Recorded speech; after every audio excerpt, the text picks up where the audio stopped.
ನನ್ನ ಹೆಸರು ನಿರ್ಮಲಾ ಕೆ ಅಂತ. ನಾನಿಲ್ಲಿ ಸುಬೋಧ ಹೈಸ್ಕೂಲ್ನಲ್ಲಿ ಶಾಲಾ ಮುಖ್ಯೋಪಾಧ್ಯಾಯಿನಿಯಾಗಿ ಏಪ್ರಿಲ್ 30ನೇ ತಾರೀಕಿಗೆ ನಾನು ಚಾರ್ಜನ್ನು ತಗೊಂಡಿರ್ತೇನೆ. ಈಗ ಚಾರ್ಜ್ ತಗೊಂಡು 1.5 ತಿಂಗಳು ಕಳೆಯಿತಷ್ಟೇ.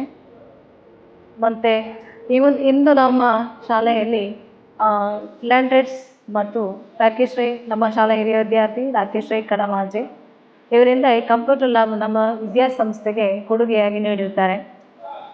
ಸಾಧಾರಣ ಈ ಒಂದು ಕಂಪ್ಯೂಟರ್ ಲ್ಯಾಬ್ನ ಒಂದು ಪ್ರೋಸೆಸಿಂಗ್ ಸಾಧಾರಣ 2 ತಿಂಗಳಿಂದ ಆಗ್ತಾಯಿತ್ತು. ಅದು ಎಂದು ನಮಗೆ ಸಾಕಾರ ರೂಪಗೊಂಡಿದೆ. ಲ್ಯಾಂಡ್ರೇಟ್ಸ್ನವರು ನಮಗೆ ಕಂಪ್ಯೂಟರ್ ಲ್ಯಾಬನ್ನು ಕೊಡುಗೆಯಾಗಿ ನೀಡಿರುವುದು ಮಾತ್ರವಲ್ಲದೆ SSLCಯಲ್ಲಿ ಹೈಯೆಸ್ಟ್ ಸ್ಕೋರ್ ಮಾಡಿದಂಥ ವಿದ್ಯಾರ್ಥಿಯರಿಗೆ ಕೂಡ ವಿದ್ಯಾಸಂಕಲ್ಪ ಯೋಜನೆಯಲ್ಲಿ ಸ್ಕಾಲರ್ಶಿಪ್ ವಿದ್ಯಾರ್ಥಿ ವೇತನವನ್ನು ಕೂಡ ನೀಡಿರ್ತಾರೆ.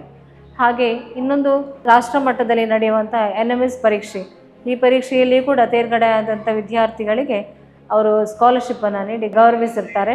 ಹಾಗೆ ಎಲ್ಲ ನಮ್ಮ ಒಂದು ಸುಬೋಧ ವಿದ್ಯಾಸಂಸ್ಥೆಗೆ ಟ್ರೇಡ್ಸ್ನವರು ಸಂಪರ್ಕಿಸಬೇಕು. ಅದಕ್ಕೆ ಮುಖ್ಯವಾಗಿ ಇದರಲ್ಲಿ ಕಾರ್ಯಪ್ರವೃತ್ತರಾದವರು ನಮ್ಮ ಶಾಲೆಯ ಶಾರೀರಿಕ ಶಿಕ್ಷಕರಾದಂತಹ ಸುಧೀರ್ SP ಇವರು.